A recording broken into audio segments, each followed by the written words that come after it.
Los hermanos reunidos que vienen hoy con su corazón dispuesto. Bendíceles, llénales, ministrales, que tu presencia, Señor, esté sobre sus vidas, que la palabra del día de hoy sea certera, sea como punta de lanza en nuestros corazones. Ayúdanos a entenderla y ayúdanos a ponerla en práctica. Te bendecimos y te adoramos. En el nombre glorioso de Cristo Jesús. Amén y amén. ¿Alguna vez usted recibió alguna condecoración, alguna medalla por alguna hazaña o por algún acto que usted hizo y que requirió de una premiación? Sí, yo recuerdo una única que he recibido. Cuando estaba en 11 en el colegio, allí en ese tiempo se jugaba microfútbol, no sé si usted conoce el término, fútbol. Jugábamos fútbol en el colegio. Y en 11, estaba yo en 11, y ganamos a todos los equipos del colegio, y entonces al finalizar el año nos pasaron allá al frente de todo el colegio y nos dieron una medalla reconociendo que habíamos ganado. Y eso es una más, yo tenía 15 años, imagínese usted. Hace 15 años, exactamente. Ya sabe cuántos años tengo. Ahí está. Y allá uno así con su medalla, así sacando pecho, ¿no? Siempre dentro del tumulto la niña que a uno le gusta, ¿no? Entonces allá, con mi medalla. ¡Ay, qué rico que lo reconozcan, ¿no? Que haya una condecoración. Y sabe, investigando un poquito del tema, en el tema militar existen condecoraciones y medallas, yo no sé si usted sabía. Y existe una para la mayoría de ejércitos del mundo, que es la más alta, conocida como la medalla de honor. Y la medalla de honor se le da exclusivamente a aquellos actos heroicos que se han realizado. Actos heroicos que ha hecho una persona, especialmente en el tema militar que le cuento. No sé si usted ha visto la película Hasta el último hombre, ¿la ha visto?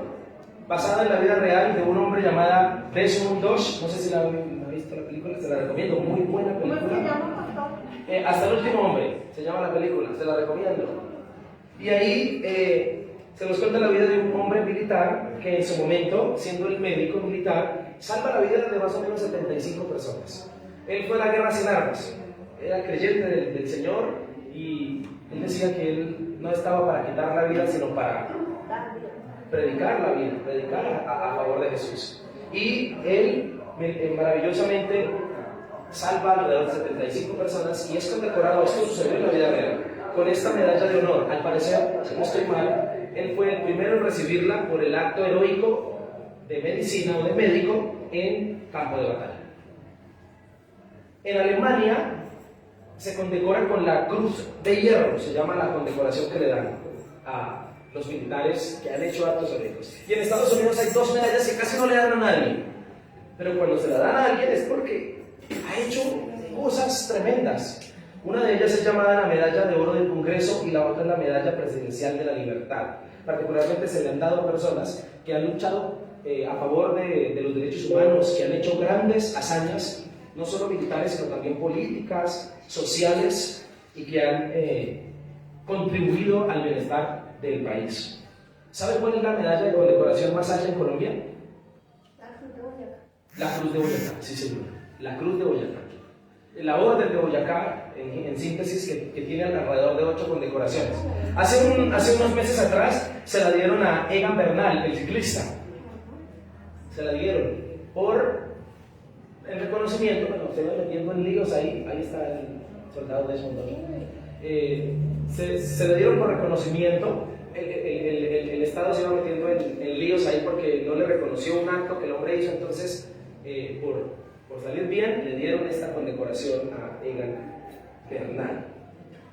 En las asambleas de Dios también me parece muy chévere. En las asambleas de Dios a los ministros, a los pastores que llevan muchísimos años en el Evangelio, más de 40, existen diversas condecoraciones como honra. La honra es bíblica, hay que honrar.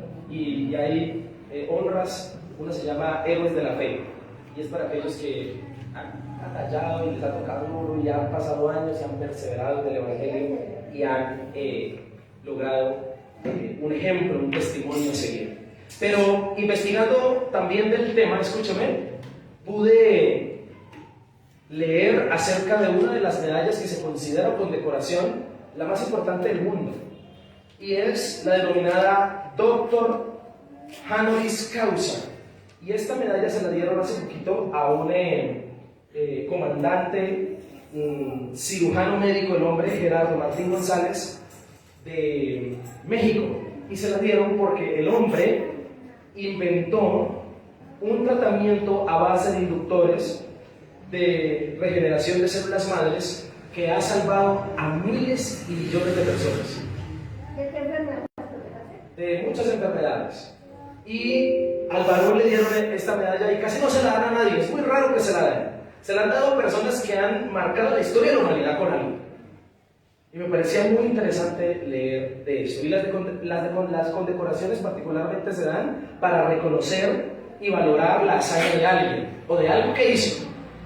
Y en términos espirituales, ¿qué condecoración debería recibir nuestro Señor Jesucristo por la hazaña hecha en la cruz? No hay palabras, ¿no? O sea, si alguien ha hecho una hazaña que merece condecoración y honra por haber sido la hazaña de hazañas, fue la que el Señor Jesucristo hizo en la cruz. Amén. Nada más ni nada menos, vino al mundo a morir por los pecados de toda la humanidad, dice la Biblia. Tanto por los que no le han reconocido, como por los que le han reconocido. Murió en la cruz. Escúcheme, y si hablamos de condecorar a alguien, el Señor Jesucristo se lleva el primer lugar. Y la Biblia dice en Hebreos 2:9 que fue coronado de gloria y honra por el Padre a causa del padecimiento de la muerte. No, nada más ni nada menos, el Padre Celestial decidió darle a Jesús corona de gloria y honra. ¿Cuántos dicen amén a eso? Amén.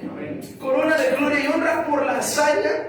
Y dice el texto bíblico que a causa del padecimiento de la muerte, para que por la gracia de Dios gustase la muerte por todos.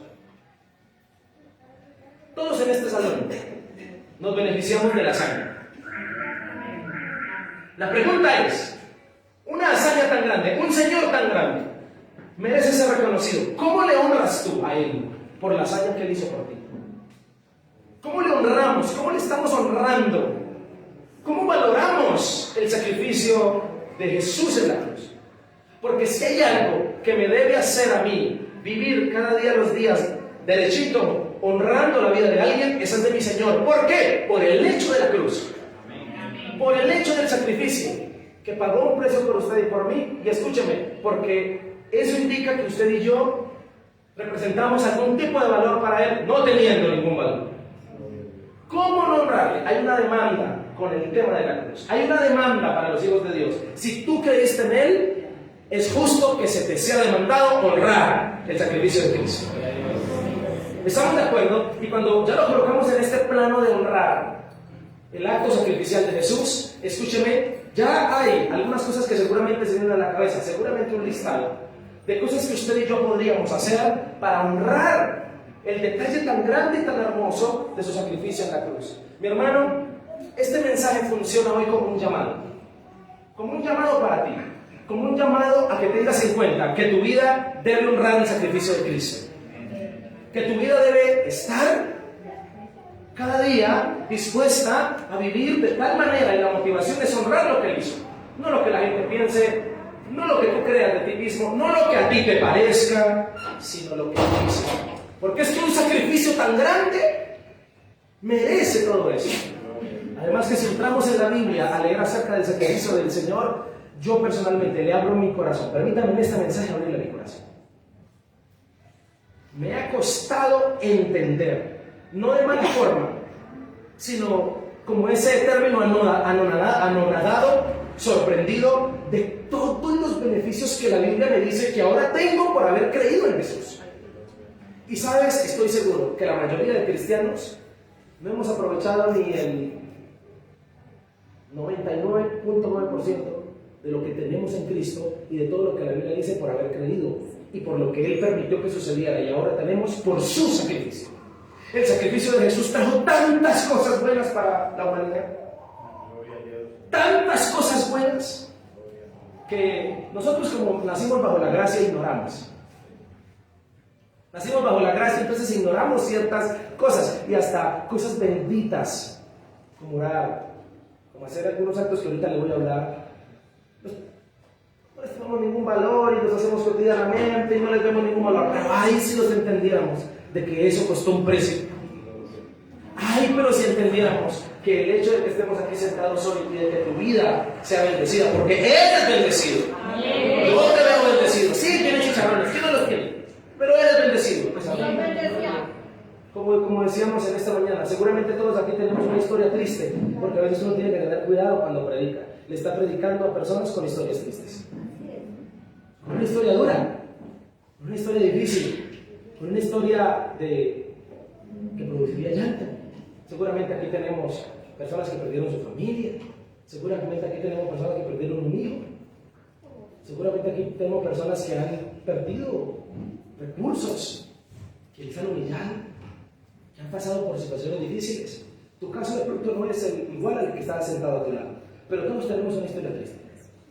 Y le estoy hablando a usted que vive esta mañana. Hay alguien que pagó un precio muy grande de la cruz y que merece que usted y yo honremos ese acto todos los días de nuestra vida.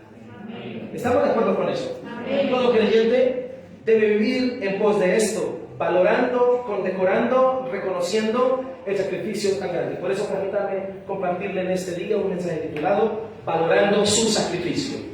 ¿Cómo se titula? Valorando su sacrificio. El hecho de pensar, es más, no necesitaríamos de otra prédica para querer dejar el pecado y seguir adelante, sino apenas haber leído que Cristo murió por nosotros en la cruz. Ya eso debería ser suficiente para motivarnos a dejar todo lo que tenemos que dejar y para vivir valorando el sacrificio del Señor. ¿Estamos de acuerdo? Un sacrificio tan poderoso que no me preguntó si quería yo que muriera por mí, sino lo hizo simplemente. No me entrevistó y me dijo, ¿quieres que muera por ti? No, lo hizo. Y te salvó. Y hoy, el hecho de que estés aquí gozando, porque estás gozando, créeme, a pesar de las vicisitudes, a pesar de las dificultades, gozas. Es gracias a uno que murió. Valora ese sacrificio. No pisotees su sangre. No pisotees su sacrificio. No te comportes como alguien que es una persona deshonrosa, como alguien que pisotea lo que él hizo. No te comportes así. Dios te ayude y me ayude en nuestro carácter, que a veces se quiere comportar como si alguien no hubiese muerto. Y murió alguien, se llama Jesús. Este es un llamado al motivo que debe impulsarte a ser un buen hijo de Dios. Es que en una respuesta muy cristocéntrica y muy teológica al ¿por qué te motiva a ser hijo de Dios? No debería existir otra respuesta que no fuera porque Él murió en la cruz por mí. No debería haber otra respuesta. Una respuesta muy interesada sería por las bendiciones. Sería por el bienestar. No. Hay una canción que dice que si dedicáramos toda nuestra vida a servirle, toda nuestra vida no hiciéramos más sino servirle, no alcanzaría para pagar lo que Él hizo por nosotros en la cruz. No alcanzaría. ¿Y sabe? La respuesta a esa pregunta debería ser: ¿por qué quieres ser un buen hijo de Dios? Por amor a Él, por el sacrificio que Él hizo por mí en la cruz. Porque pagó un precio muy alto por mí. Y en ese orden de ideas hay un libro en la Biblia que me encanta leer, me fascina, es uno de mis favoritos. El libro de Hebreos, la carta a los Hebreos. Carta escrita para eso, para mostrarnos a Jesús por encima de todo, de los ángeles, de Abraham, de lo creado, de lo no creado, de lo invisible, para mostrarnos a Jesús por encima de Moisés, para mostrarnos a Jesús por encima de los sacrificios del Antiguo Testamento, para mostrarnos a Jesús como el sacerdote de sacerdotes. El interés del autor de Hebreos es mostrarle al lector que Jesús está por encima de todo y que por Él todas las cosas fueron creadas. Tanto así que le da duro a los profetas. Empieza Hebreos 1:1. Dios, habiendo hablado muchas veces y de muchas maneras en otros padres por los profetas, ahora nos habla por el Hijo, por Jesucristo, por el Hijo. Y comienza a decir todo lo que es Jesús. Y lo pone por encima de todas las cosas, para que entendamos que Jesús está por encima de todo. Pero a la lectura del capítulo 10 de Hebreos, hay unos párrafos dedicados a hablar de su sacrificio. Y cuando en la Biblia se habla de sacrificios, es inevitable tocar el Antiguo Testamento.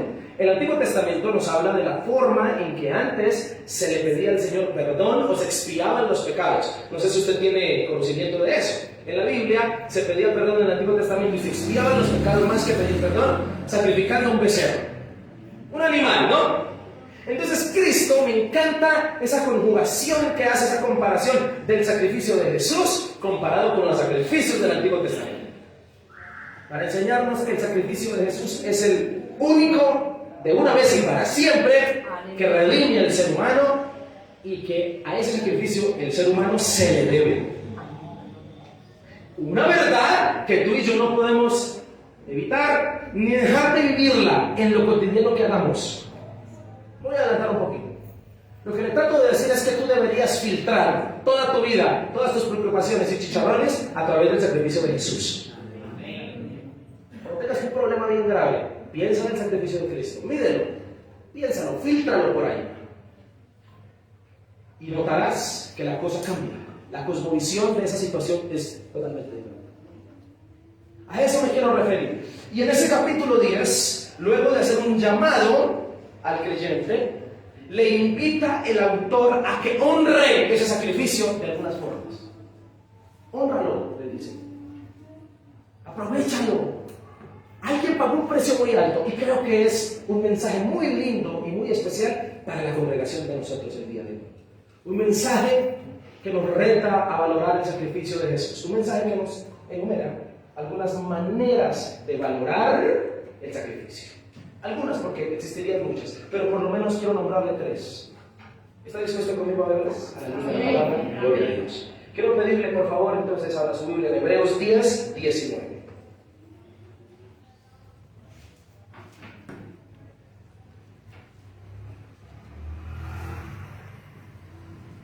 Entonces, Hebreos aquí funciona y el autor, como un papá que le está hablando a un hijo que tiene en una mano el helado, en otra un bombón y está pidiendo una galleta. Entonces, tiene en una mano y en la otra, escuchen lo que le estoy diciendo, entonces pónganle cuidado. Así que, hermanos, recuerden, teniendo libertad para entrar en el lugar santísimo, como recordándonos lo que tenemos ahora, teniendo libertad para entrar en el lugar santísimo por la sangre de Jesucristo, por el camino nuevo y vivo que Él nos abrió a través del velo, esto es de su carne, y teniendo un gran sacerdote sobre la casa de Dios, díganlo conmigo, versículo 22, acerquémonos con corazón sincero, en plena certidumbre de fe, purificados los corazones de mala conciencia, lavados los cuerpos con agua pura. Aquí está la demanda. Acerquémonos. Teniendo lo anterior, acerquémonos. Está hablando del lugar santísimo. Primer manera de valorar su sacrificio, entrando a su presencia. ¿Cuál es la primera manera? Valoremos su sacrificio entrando a su hermosa presencia. Escúchame a qué me refiero. Cuando hablo de la presencia de Dios, me estoy refiriendo a la intimidad. Me estoy refiriendo a lo milagroso que es poder hacer una oración y sentir al Señor. No sé si tú lo has entendido, pero el hecho de que tú, en la iglesia, o donde quiera que lo hagas, ores, busques su presencia y tengas testimonios con la presencia de Dios, que Dios te habló. ¿Cuántos pueden decir que Dios les habló? Y si tú puedes decir que Dios te habló, que Dios te tocó, que Dios te ungió, que Dios hizo maravillas en ti, te sanó, fue gracias a que alguien murió en la cruz para que el velo se rasgara y ahora todos entren en esa presencia. No sé si me estoy haciendo entender con eso. Mi hermano, escúcheme, a eso me refiero cuando hablo entrando a su presencia. Ese anhelo de sentirle, ese anhelo de ser llenos de Él. Esto es con relación al lugar santísimo. Por favor, volvamos al versículo 19. Es imposible para el autor poder hacer la comparación con el Antiguo Testamento. Así que, hermanos, teniendo libertad para entrar en el lugar santísimo. No sé si usted conocía o sabe que en el Antiguo Testamento el templo, la carpa donde estaba el tabernáculo, representaba en 3 lugares: atrios, lugar santo y lugar santísimo. ¿Sí sabía usted eso? Si no lo sabes, lo pregunto. Los únicos que podían entrar al lugar santísimo, donde estaba y reposaba la presencia de Dios, según Levítico, eran los sumos sacerdotes. Ni siquiera el sacerdote, el sumo. Y podía entrar, según leyes levíticas, una vez al año. ¿Sabe cuál es la manera de entrar?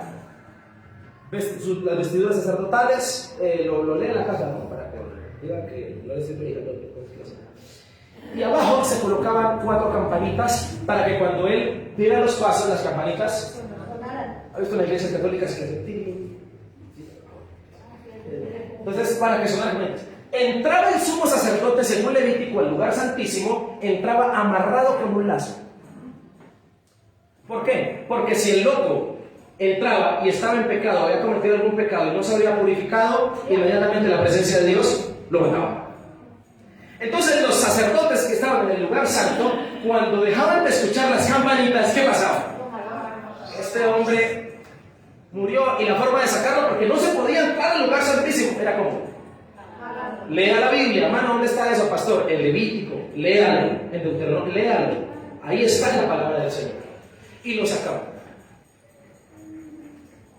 Ahora la Biblia dice que cuando Jesucristo murió en la cruz, mientras que moría en el templo, el velo se rasgó. ¿Cuál velo? El que separaba el lugar santísimo del lugar santo. Se rasgó de arriba hacia abajo. Un velo que, griegamente comprobado, ni siquiera con 10, 20 caballos que lo alaran cada uno de un lado se rasga. Un velo de un grosor impresionante. Pero cuando Cristo muere, dicen los evangelios, que el velo se rasgó para que ahora no el sumo sacerdote entre, sino ¿quién es? Gracias a Jesús. Entonces, cuando tú oras y dices que sentís, ¿cuántos vinieron a la vigilia? En la vigilia sentimos la presencia de Dios, se derramó su espíritu, fuimos tocados. ¿Gracias a quién hemos podido tener esas experiencias? A que Cristo, a que alguien murió en la cruz y ese velo se rasgó. Hermano, ¿por qué le hablo de esto y se lo explico así? Porque nosotros todavía nacimos bajo la gracia, a veces no entendemos el significado de una oración y sentir la presencia de Dios. Es un milagro que Dios nos toque. Aleluya. ¿Quién habilitó la cosa? Cristo. ¿Aló?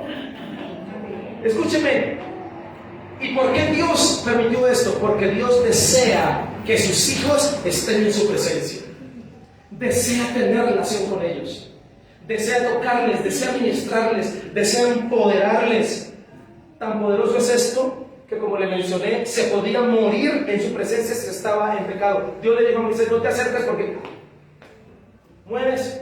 Por allá en Levítico se nos habla de 2 sacerdotes, Nadab y Abiú, que encendieron fuego extraño en la presencia de Dios y murieron al instante. Hebreos 12:4 dice que sin santidad nadie verá al Señor. Señoras y señores, les presento a Cristo, que ahora permite, Él fue el que permitió que nosotros, siendo lo que somos, pecadores, ahora, gracias a que creímos en Él, Él nos santificó para que cuando oremos no nos moramos. ¿Usted lo entiende? Cristo hizo posible que cuando tú tengas la presencia del Señor y estés hablando en lenguas, o estés siendo tocado por Él, o Él haga un milagro en ti, no te mueras. Porque si fuera por pecado y el Señor nos tocara, ahí quedábamos fritos.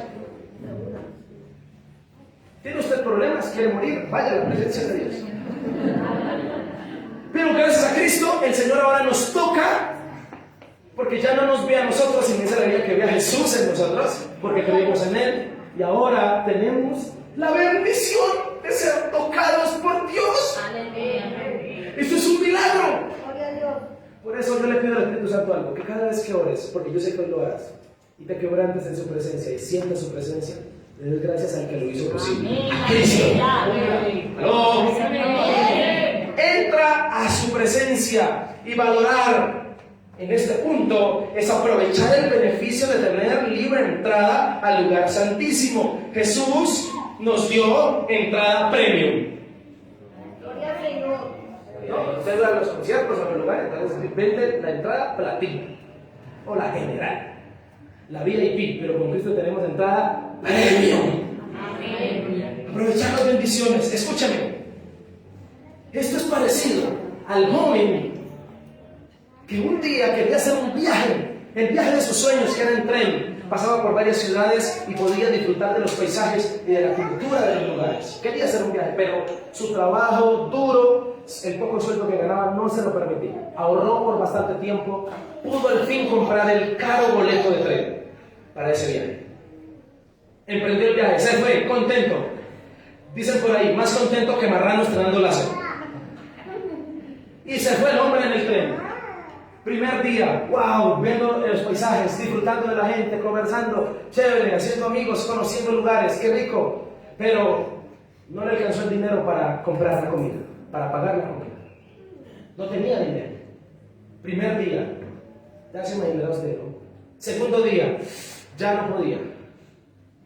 Estoy da cuenta que él dice que lleno de hambre, dice, no me importa, si me toca pagarle la cuenta lavando los platos, pero no me deja morir de hambre. El viaje duraba más o menos una semana.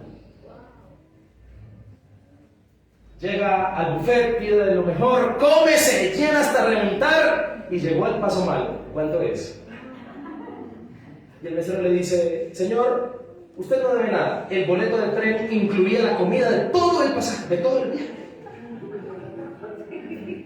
Y sabe, así andamos los hijos de Dios. Alguien pagó el precio y no aprovechamos todas las bendiciones que requirió el sacrificio de Cristo.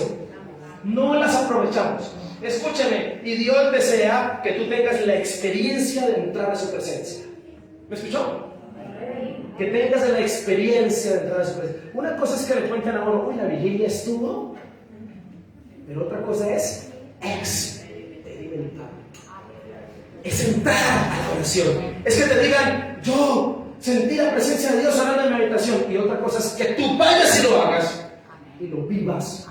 Y el Señor nos está invitando a que entremos a su presencia para que sintamos su gloria. Allí hay cosas que tú necesitas y no simplemente experiencias.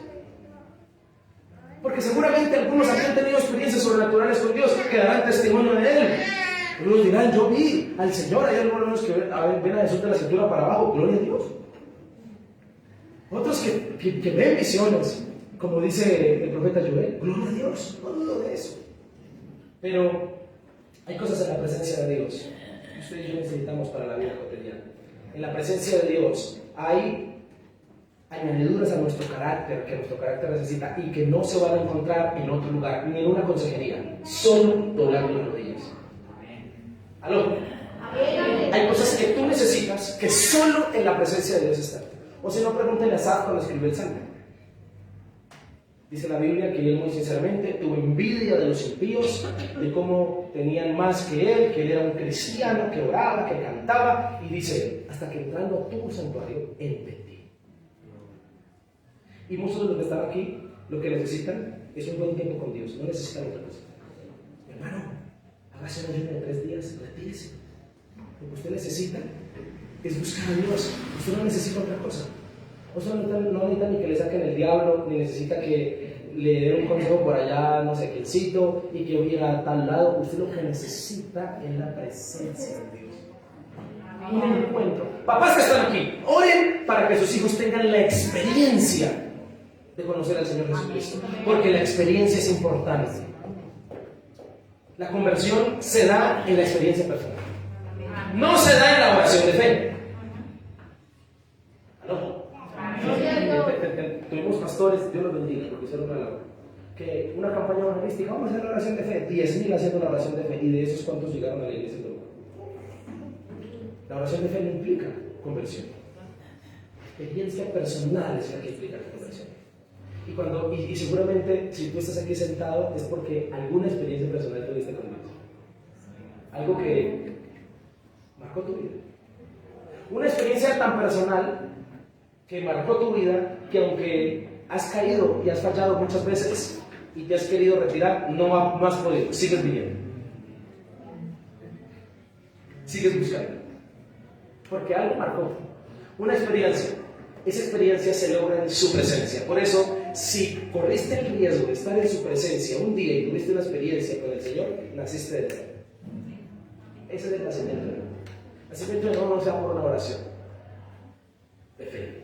¿Estamos de acuerdo con eso? Hermano, en ese orden de ideas, allí hay cosas que tú necesitas y aprovéchalas. Aprovechar es valorar su sacrificio. Versículo 19. Tenemos libertad para entrar aún siendo lo que somos. Teniendo libertad. ¿Quién nos dio la libertad? El sacrificio. Este es el poder de Jesucristo que habilitó el que pudiéramos entrar. Tan poderoso Jesús que habilitó que los pecadores también pudiesen entrar a la presencia del Señor. Y Cristo es un sacrificio diferente al Antiguo Testamento. Nosotros no hemos entendido en términos espirituales todas las bendiciones tan grandes del sacrificio del Señor. Hay un texto que siempre me parte la cabeza. Es más, es considerada una de las cartas corona de la Biblia por su magistral escritura, por su magistral griego y por su magistral composición. Una carta que ha sido crítica de los expertos, de los eruditos, de los teólogos y ateos también. Una carta que habla de cosas que uno necesita la revelación del Espíritu Santo para entenderla. ¿Sabe cuál es? La carta a los Efesios. Efesios capítulo 1, versículo 1, no sé si Julián me puede ayudar.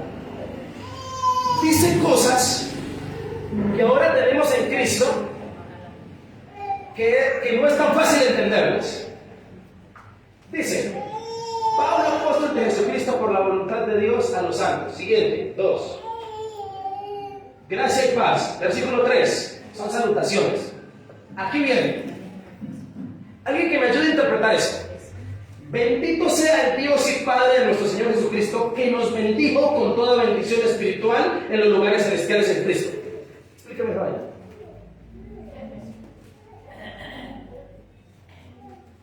Espere. Nos bendijo con toda. Dígame, hermano, ¿qué cabe en toda bendición espiritual? Y dice que nos sentó en los lugares ¿qué? Celestiales. No dice en tiempo presente, en tiempo pasado. ¿Cómo será esa vaina? Y sigue diciendo: según nos escogió en Él antes de la fundación del mundo, para que fuésemos santos y sin mancha delante de Él. Siguiente. En amor, habiéndonos, término que hasta el día de hoy es discutido, predestinación. Una cosa. O sea, antes de que usted naciera, el Señor ya sabía que usted iba a nacer y predestinó que usted fuera esas cosas. O sea, eso es una... No, hermano, esto entender eso. Sigamos, así como por encima. Según el puro afecto, para alabanza.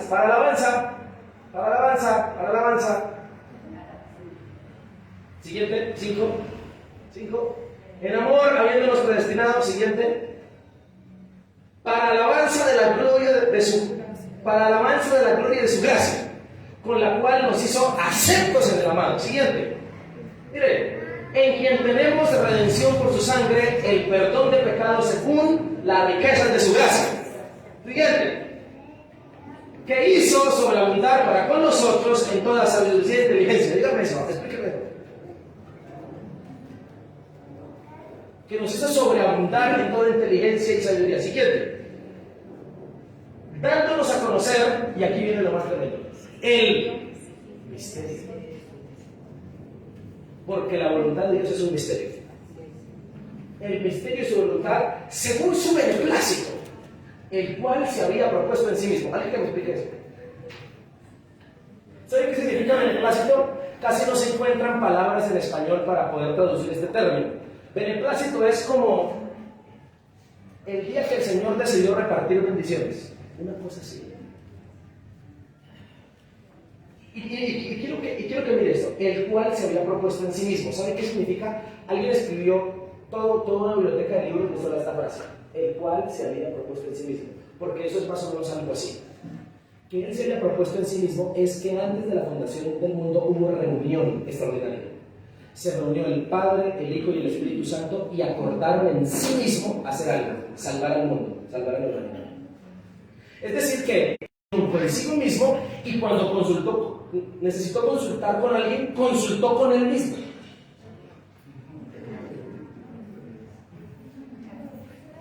Dejémoslo hasta ahí porque nos tratamos. Pero a lo que quiero decir es que realmente, si lees la Biblia y lees lo que la Biblia dice que es para los hijos de Dios por haber creído en la crucifixión de Cristo, eso es una locura.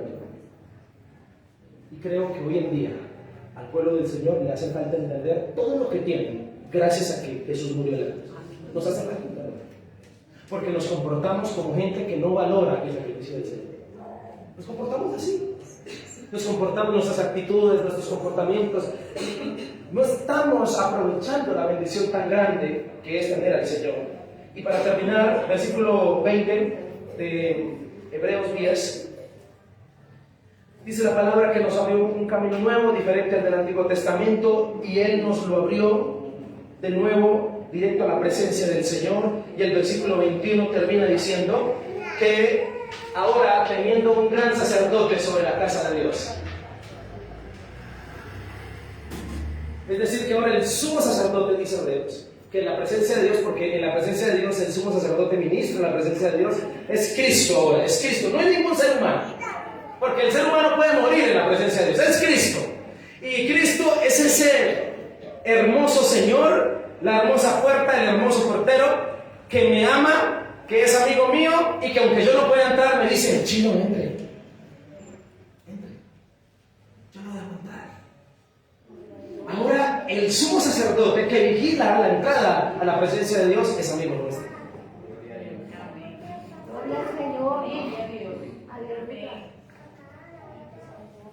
Eso es algo hermoso. Nosotros tenemos que entenderlo. Dios nos ayuda a entender este mensaje. Dios nos ayuda a entender este misterio. Dios nos ayuda a entenderlo. Termino diciéndole que hay condiciones. Versículo 22. Esta también es una invitación a entrar. El que lo vive es el que lo goza. Por eso vea la presencia de Dios. No solo es creer, sino también experimentar. Y hay condiciones. Primera condición, con corazón sincero. Creyendo. Deseando sentirlo. Segunda condición, con plena certidumbre de fe. Es decir, con convicción de que le vas allá. Con convicción de que le vas a encontrar. Con la seguridad que tendrás la experiencia. Y termino con esto precioso que hizo Jesús. Nótelo. Purificados los corazones de mala conciencia. Señores y señores, les presento lo único que no pudo hacer los sacrificios del Antiguo Testamento: purificar la conciencia de la gente. En cambio, el sacrificio de Cristo, por Él ser una persona y tú tener comunión con Él, Él te marcó la vida. Te marcó tanto que purificó tu conciencia. ¿Quieres saber si tu conciencia está purificada? Hay varias pruebas, pero hay una que no falla. Fallar y sentirse como una basura. Si te pasa, si tú sabes que cuando fallas le fallaste a Dios y te sientes terrible, y tú sabes que no es con nadie más, es con Él, hay vergüenza interna, hay dolor porque le fallaste a tu Señor. Quiero decirte que tú fuiste marcado por Jesús un día, fuiste tocado por Él. Y purificar la conciencia era lo que no hacían los sacrificios del Antiguo Testamento, porque en el Antiguo Testamento los sacrificios se volvieron un ritual. El que peca y reza, entonces pegaste, amor, tranquilo, engordes un ternero por ahí de un año y lo lleva y ya. No pasa nada. Relájate. No pasa nada.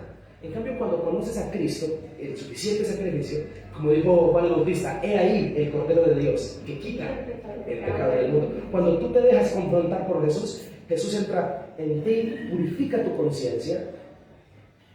Y la purificación de conciencia no es distinguir entre lo bueno y lo malo. Purificación de la conciencia es creer en Cristo y saber que Él murió por mí en la cruz, he creído en ello y sé que ahora mi responsabilidad es con Él. la experiencia personal de haber nacido de nuevo. Él hizo eso, y por último, la palabra dice que lavó los cuerpos como agua pura, es decir, nos purificó. Eso hizo la presencia en la sangre de Cristo en el madero de la cruz. Por eso podemos entrar, no por nosotros, sino por el mérito de Cristo, porque nos purificó y porque purificó nuestra misma vida. Amén. En su presencia. Segunda manera de valorar su sacrificio. Versículo 23. Mantengamos firmes, sin fluctuar, la profesión de nuestra esperanza, porque fiel es el que prometió. Segunda forma, segunda manera de valorar ese sacrificio. Primero, entrando a esa presencia que Él nos prometió. Y segundo, manteniendo la esperanza. Y mantener la esperanza es una forma también de valorar el sacrificio. Nosotros creemos en la bendita esperanza. Y la esperanza de ese pasaje es la esperanza de su regreso. ¿Sabía usted que el cristianismo, no sé si usted lo sabía, se lo cuento, en el escenario del estudio, en el escenario educativo, el cristianismo es la única creencia que lo que promete para el futuro, alguien murió y resucitó para contarlo. ¿Qué Cristo? De resto, todas las religiones del mundo, la que usted se sepa, todas lo que prometen para la eternidad es una hipótesis y es incierto, no es comprobable. Nadie lo ha comprobado. ¿Estamos de acuerdo con eso? No, es decir, no ha sido comprobado. No sé si usted conoce o ha estudiado de ello, pero, por ejemplo, hay religiones, el hinduismo tiene muchísimas religiones, porque el hinduismo es una rama, y debajo del hinduismo hay muchas religiones, más de 3.000 religiones que se profesan, y la mayoría de esas religiones creen en la reencarnación, por eso es que si usted tiene el honor de ir a la India, usted va a ver vacas por ahí, caminando. ¿Por qué? Porque la gente cree que si usted fue buena gente, allá, en vida usted fue una persona de bien, usted cuando se muera reencarna en una vaca. No, en serio, a algunos nos da risa, pero es la verdad. Y si usted sí fue malandrín, usted les da risa, pero es cierto. Y si usted fue malandrín, entonces usted reencarna para allá en una cucaracha, por allá en una así, ¿verdad? Lea. Eso es lo que ellos creen acerca de la eternidad, del otro lado, después de la muerte. Pero nadie lo ha comprobado, es algo incomprobable. En cambio, el cristianismo, lo que la Biblia nos promete que hay salvación, el reino de los cielos se heredarán a aquellos que crean en el Señor y mueran creyendo. Nosotros tenemos al Señor Jesús que murió y resucitó para contar la verdad y para decir es así.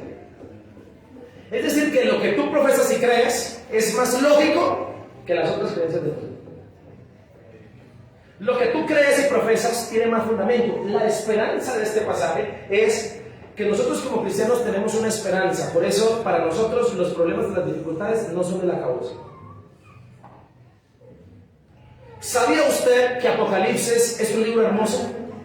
No debería ser un libro de miedo, porque Apocalipsis nos dice lo que sucederá con aquellos que seremos salvos. Es más, Juan escribe Apocalipsis para animar a una iglesia en persecución. Entonces, si hay alguien desanimado, mándelo a leer Apocalipsis. Algunos dirán, no, yo he escuchado eso. No predique el Apocalipsis porque Apocalipsis le mete miedo a la gente.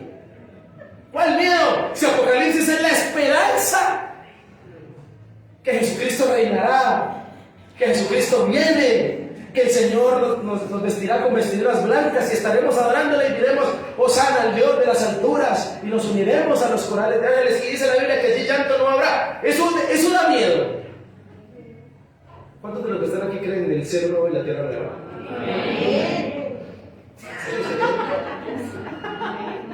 No, en serio. ¿Cuántos de los que están aquí creen en el reino milenial de Cristo? ¿Creen en el reino milenial de Cristo? ¿Cuántos de los que están aquí creen en la segunda venida de Cristo? En el zarpazo, en el rapto. ¿Cuántos de los que están aquí creen en el gran juicio del trono blanco? ¿Cuántos de los que están aquí creen que el Señor nos dará nuevos cielos y nueva tierra. Aleluya. Esa es nuestra esperanza. Por eso, el cristiano vive esperanzado. Vive esperanzado. Mire tus dificultades a raíz de la esperanza que tienes. No va a haber dificultad, no va a haber preocupación por la que tú te quieras morir, porque tú tienes una esperanza muy grande. Irme con mi Señor a adorarlo por la eternidad. Eso es lo que predica Apocalipsis. Eso es lo que predica Pablo en Primera de Tesalonicenses, otro libro de librazo. Porque los muertos en Cristo resucitarán y nos encontraremos con el Señor en el aire. ¿Ha leído muchos textos? Seremos transformados. Esa es nuestra esperanza. Esa es nuestra esperanza.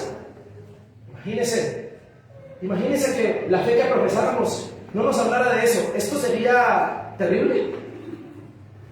Pero nuestra esperanza es lo que Cristo nos dice que vendrá para los que moramos creyendo en Él. Y esa es la esperanza que el pasaje nos invita a mantener firme. La predicación acerca de Jesús hace muchos años se basaba en 3 ejes fundamentales: Cristo perdona, Cristo salva, Cristo sana y Cristo vuelve pronto. Amén. ¿Quieres evangelizar a alguien? Evangelízale de esos 4 puntos que había aquí. Cristo perdona, Cristo salva, Cristo sana, Cristo vuelve pronto. ¡Ya! Y sabe, esa predicación es nuestra esperanza. Valoremos su sacrificio creyendo en el sacrificio que Él hizo y que nos trajo esperanza. No vivamos como los que no tienen esperanza, que también dice en Primera de Tesalonicenses cuando hace la introducción para hablar del rapto de la iglesia. Y es aquí donde se habla acerca de, pero los muertos en Cristo resucitarán primero.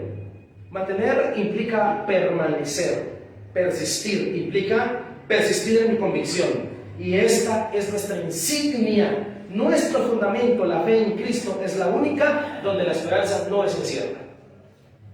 No es incierta. Es real. Mantener la esperanza todos los días es hacer efectivo su sacrificio. Esto es valorarlo. Todas las dificultades deberíamos medirlas y filtrarlas a través de la esperanza que tenemos.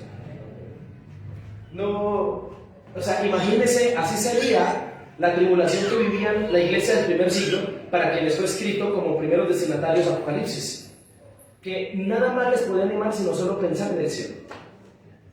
Y así debería ser para nuestra vida.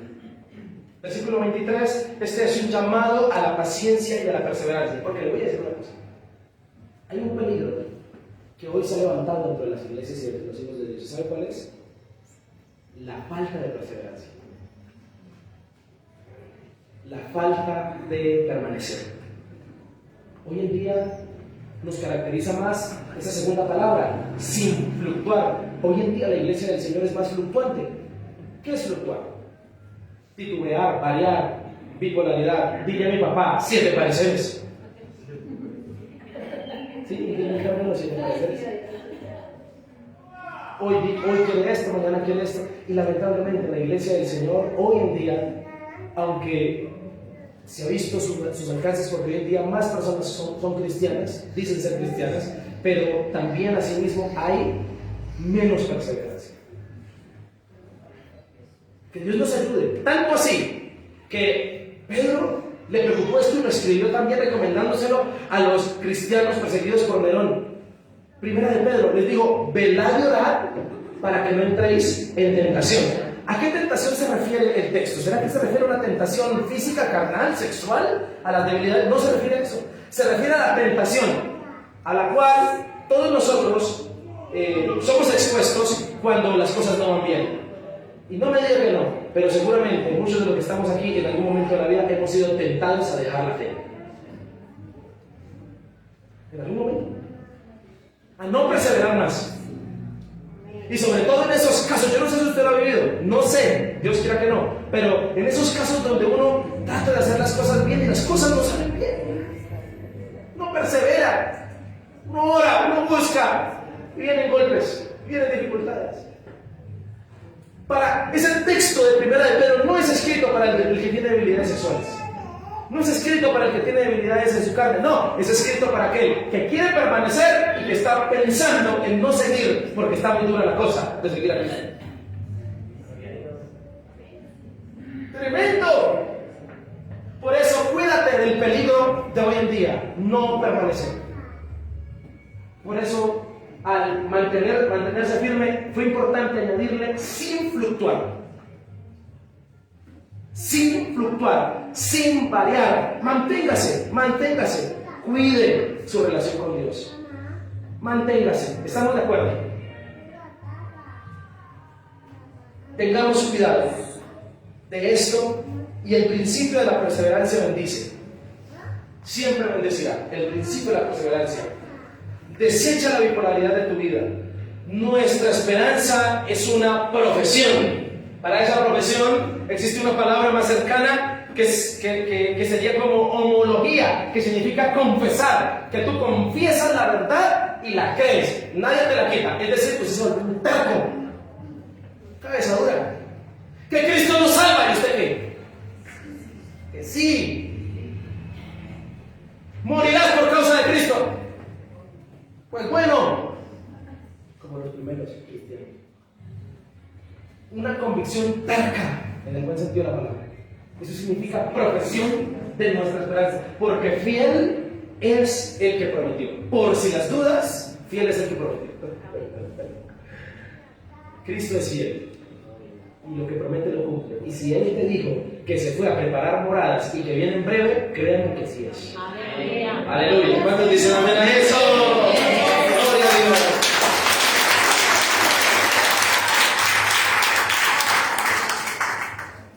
Mantener la esperanza es una demanda justa.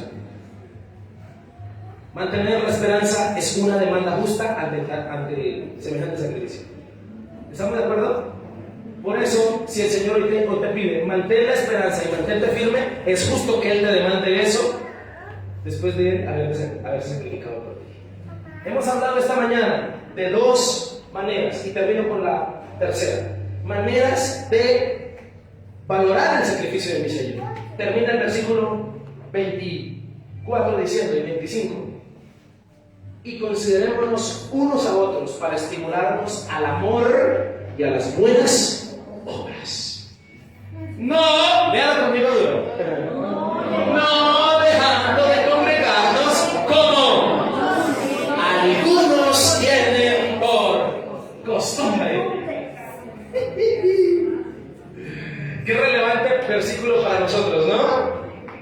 No dejando de congregarnos como algunos tienen por costumbre, sino exhortándonos, y tanto más cuanto veis que aquel día se acerca.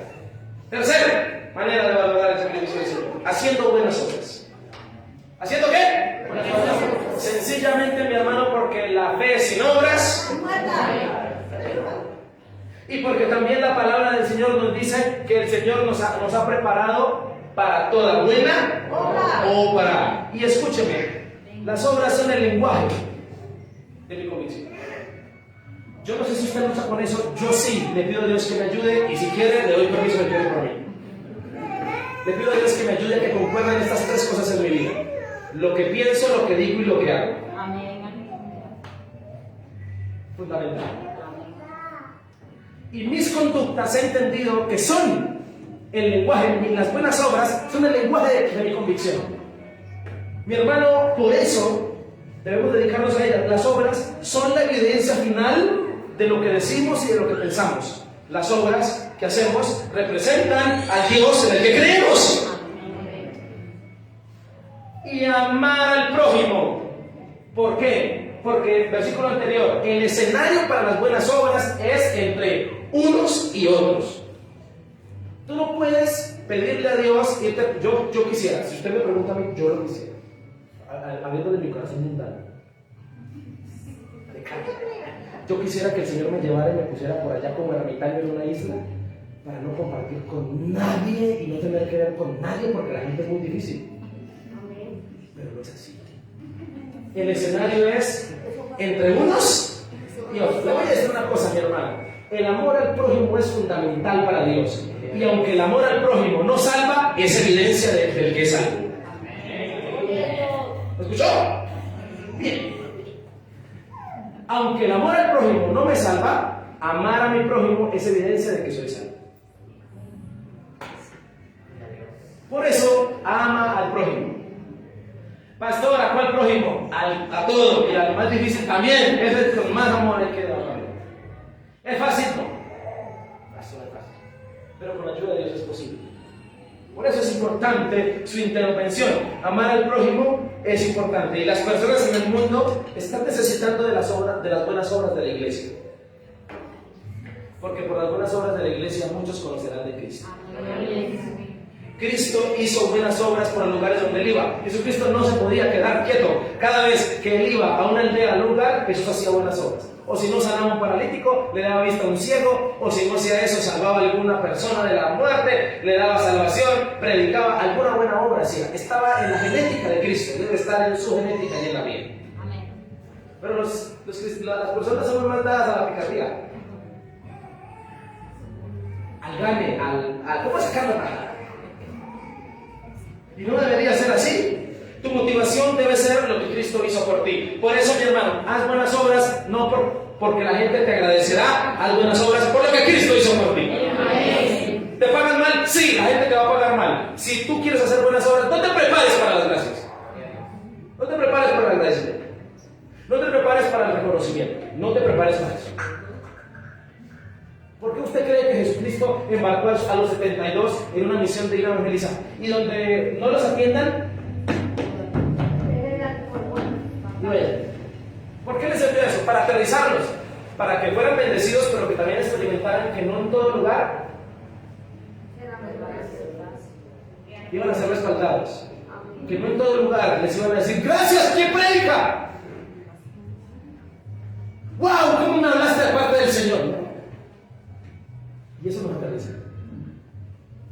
Y en ese orden de ideas, el escenario es unos a otros, buscar la manera de animarnos y estimularnos en el amor a las buenas obras. Y por último, versículo 25, la mejor obra que todo creyente debe hacer: no dejar de congregarse.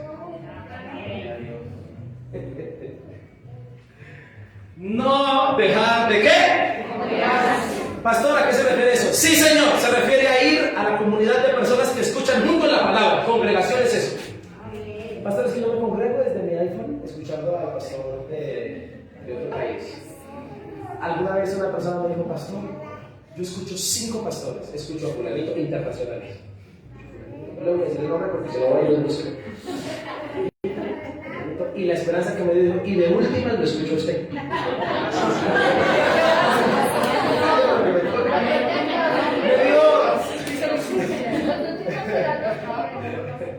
Me dio algo de ánimo, ¿verdad?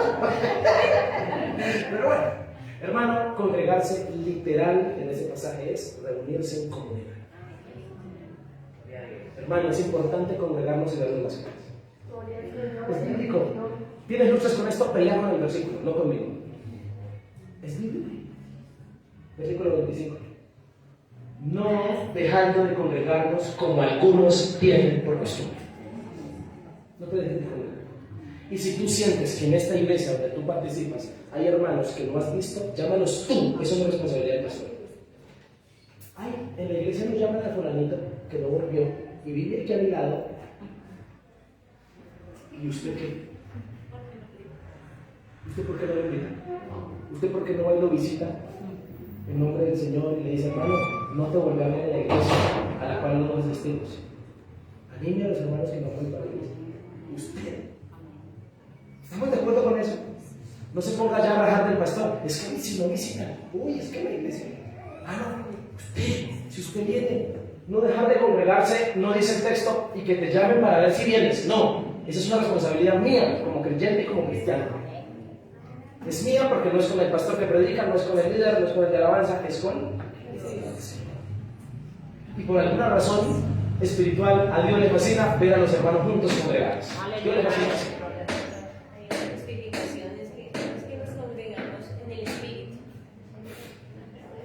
Hermana, ¿se puede leer con los 5 ministerios? Con estos. Está diciendo que hay hermanos que dicen que nosotros nos congregamos en el Espíritu. ¡Cabezón! ¿Cuál? No me vengas a echar cuento. No me vengas a salir con cosas que no son. Estas son justificaciones para no hacer lo que la palabra del Señor dice. Amén. Y aquí termina diciendo la palabra, sino exhortándonos y tanto más cuando veis que aquel día se acerca. ¿Y a qué se refiere eso? Al día del Señor. Hermano, congréguese más porque más cerca está la vida de Cristo. Hermano, congréguese más porque más es la maldad en el mundo. Búsquese, compártese del Señor, congrégase con los hermanos, ayúdelo, salude al hermano, abrácelo, coinonía, armonía, lo que Pablo le escribe a la iglesia de Corinto. Manténgase en armonía, no dejen de pelear. Hermano, hemos hablado esta hora de algunas maneras de valorar el sacrificio de nuestro Señor. Entrando en su presencia, manteniendo la esperanza y haciendo buenas obras. Quiero terminar hablándole a usted de una mujer, no sé si usted la ha escuchado, ella se llamó porque ya falleció, Mary Michelle Celeson, una escocesa que hizo misiones, una gran misionera, que hizo misiones en Nigeria, en África, en el país de Nigeria, especialmente en una región llamada Calabar, se llamaba la región, Calabar, la región de Calabar. Hizo misiones alrededor de 40 años de su vida, murió a los 67 años. A los 67 años murió. Esta mujer hizo grandes hazañas en este país, lo dejó todo por el Señor y se fue a este lugar, formó iglesias, salvó niños, hizo un trabajo social espectacular, llevó la lectura, tradujo Biblias, libros al idioma de los nativos, hizo un trabajo impresionante en esa región. Conocida por una personalidad muy jocosa, alegre de humor, esta mujer, es de la que estoy hablando. Trabajó sin miedo en regiones donde muchos misioneros habían ido antes y los habían matado. Y ella fue y trabajó en ese lugar. Un día le preguntan, ¿por qué escogiste uno de los lugares más difíciles de la tierra para llevar la palabra? ¿Por qué escogiste ese lugar a pesar de que otros misioneros han muerto llevando la palabra allí? Y ella dijo, ¿por qué debería temer? Estoy en una misión real y estoy sirviendo al Rey de Reyes y Señor de Señores.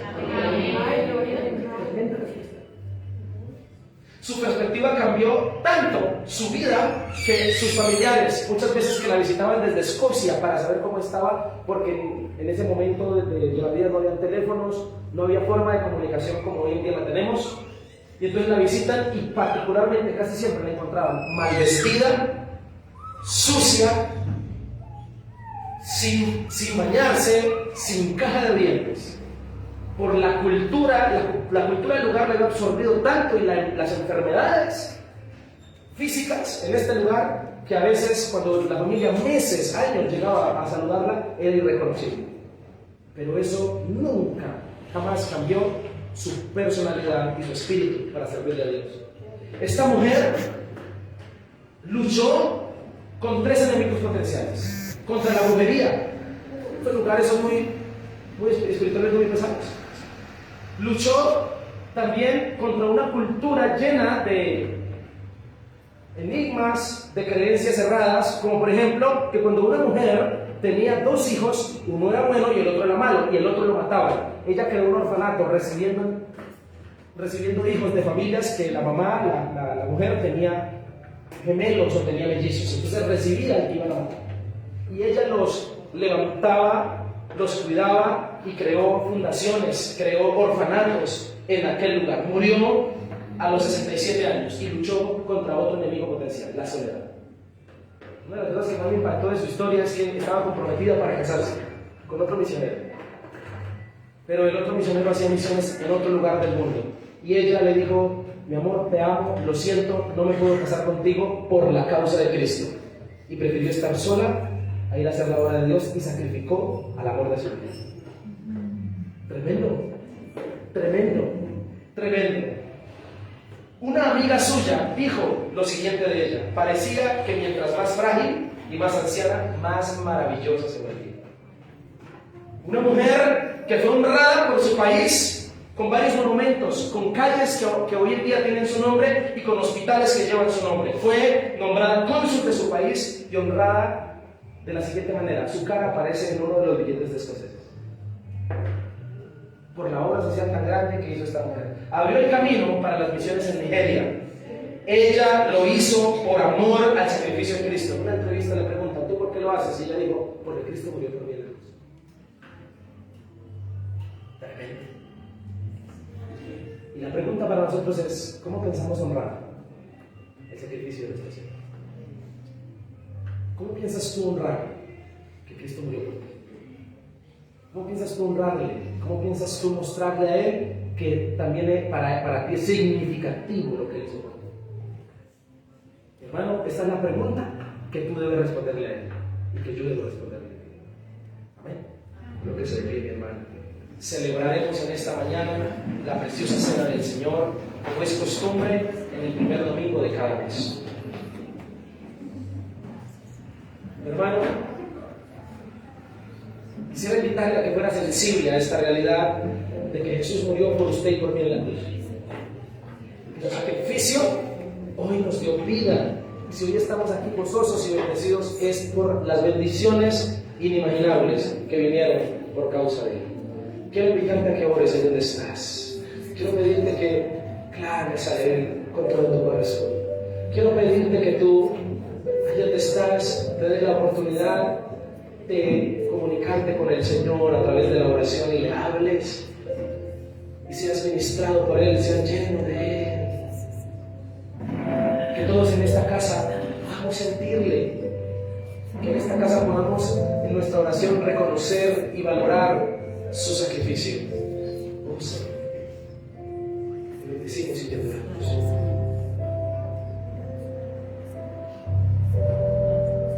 Mi hermano, ¿y dónde estás? Clámale, dale gracias. Mi hermano, ¿y dónde estás? Piensa en esta palabra, piensa en este versículo, en estos versículos, piensa en este texto. ¿En dónde estás? Adórale con todo tu corazón, ámale. Ora, no te quedes sin orar. Padre, gracias por lo que tú hiciste por nosotros en la cruz. Y en esta hora queremos honrarte a través de la cena del Señor. Y queremos reconocer que tú viniste al mundo y moriste por nosotros. Y que tu sacrificio, Señor, en nosotros es significativo, es valorado, no es pasado por alto. Señor, creemos en aquel que murió en la cruz. Dile, yo creo en Jesús que murió en la cruz por mí. Yo creo en su sacrificio, yo creo en que Él perdona mis pecados, limpia mi vida con su sangre preciosa. Me ha purificado y me ha hecho una persona nueva. Padre, glorifícate sobre los presentes. Llévales a reconocerte como su Señor y Salvador. Llévales a que vean en ti que tú eres aquel Salvador que se estaba necesitando en esa vida. Señor, ayúdanos a valorar lo que hiciste. Perdónanos por las veces que hemos hecho todo lo contrario, que te hemos desofendido, que hemos desaprovechado la salvación, que hemos desaprovechado la bendición de la salvación, que hemos más bien, Señor amado, pasado por alto lo que tú nos has dado.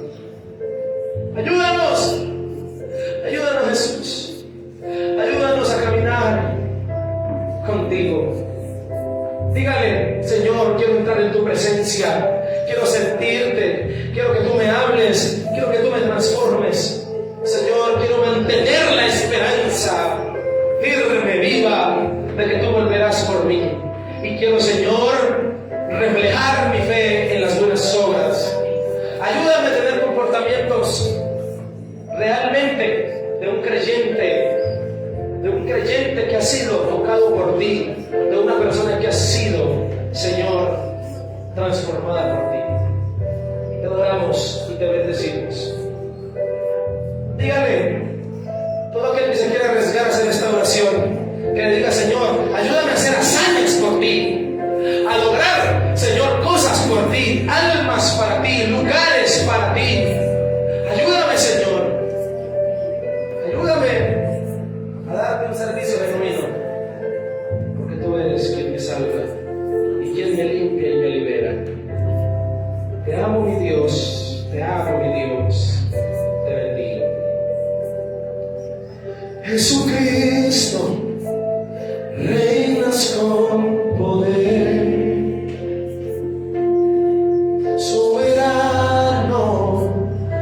victorioso Rey. Ni la muerte pudo detener tu poder para vencer. Una vez más, Jesucristo, reinas con poder, soberano, soberano, victorioso Rey. Y la muerte pudo detener tu poder para vencer, Dios de lo imposible, cántale a Él. Dios de lo imposible, te adoramos. Eres invisible. Dile, soberano, tuya es toda la gloria. Así es, mi Padre, tuyo es todo el honor. Padre, te damos gracias por este tiempo. Te damos toda la gloria. Señor, bendecimos estos elementos de la cena y te pedimos que hoy al participar de ella nos purifiques, Señor, con tu presencia. Padre, y con ella celebramos y conmemoramos esa ordenanza que dejaste a la iglesia. Señor, Padre, y anunciamos que tú moriste en la cruz para salvación de la humanidad, Señor. Te bendecimos. Mis hermanos se pueden pasar. Vamos a repartir en este momento los elementos de la cena. Y mientras usted está allí, quiero pedirle que los tome.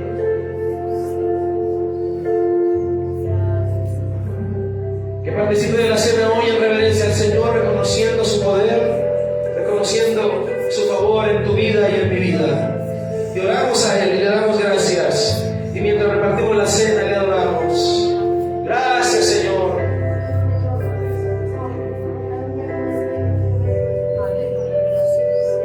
Dile, Padre, gracias, porque tú eres fiel, porque tú eres maravilloso, porque tú eres precioso. Adórale, alábale, dile, Padre, yo creo que tú estás aquí, yo creo que tú me has llenado con tu gloria, que tú, Señor, me has llevado, Padre Celestial, a adorarte. Urabasai Merequeshe. Gracias, Padre, porque tú eres fiel, porque tú eres maravilloso,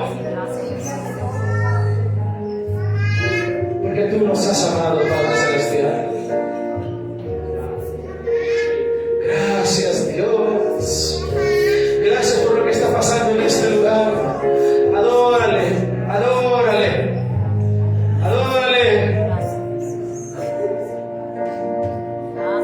Santo es el que vive, santo es el que reina, santo en las alturas, santo aquí en la tierra, santo en el pesebre, santo en el sepulcro, santa es su sangre derramada en la cruz. Santo es el que vive, santo es el que reina, santo en las alturas, santo aquí en la tierra, santo en el pesebre, santo en el sepulcro, santa es su sangre derramada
Padre Celestial, en 1 Corintios, Dios, tú nos enseñas, Padre, que la noche que fuiste entregado, Padre, habiendo tomado pan y habiendo, Padre Celestial, tomado la copa también, diste gracias al Señor y repartiste el pan entre tus discípulos y le dijiste que lo tomaran, que comieran, Señor amado, que representaba tu cuerpo que había sido molido por nosotros en el madero de la cruz. Señor, hoy nosotros participamos de la cena.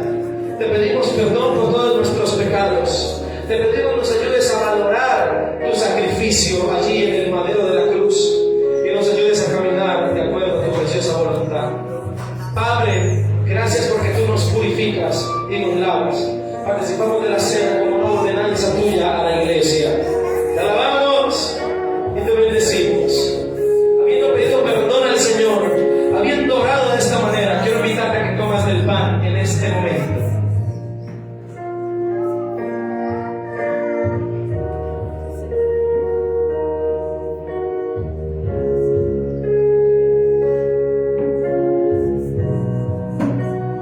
Asimismo también tomó la copa después de haber cenado y dio gracias y le dio a sus discípulos y les dijo que tomaran. Tu palabra nos dice que tú les dijiste que tomaran, Señor, que bebieran de ella porque representaba tu sangre que había sido derramada en el madero de la cruz, en la cual hay un pacto nuevo, el pacto de la gracia, que le hiciéramos todas las veces, Señor amado, para anunciar tu muerte. Y anunciamos que tú moriste en la cruz por nosotros, que tú nos diste vida eterna y que tu sangre, Señor, fue derramada, sangre inocente que pagó todos nuestros pecados. Quiero pedirle que por favor tome de la copa en este momento.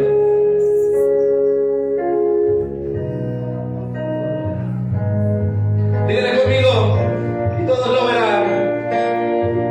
Y todos lo verán, como un rey en las nubes volverá, coronado en poder y autoridad, el Cordero y León reinará.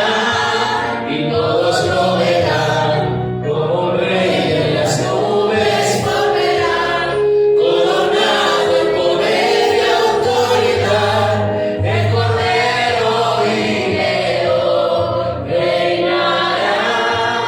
Señor, te adoramos y te damos gracias por lo que estás haciendo en nosotros. Participamos de la cena porque tú nos salvaste. Te damos gracias a ti, Señor, en el nombre glorioso de Cristo Jesús. Amén y amén. Amén. Pasan por su lugar nuestros hermanos ya en este momento. Tomen su lugar, por favor, recogiendo las copas.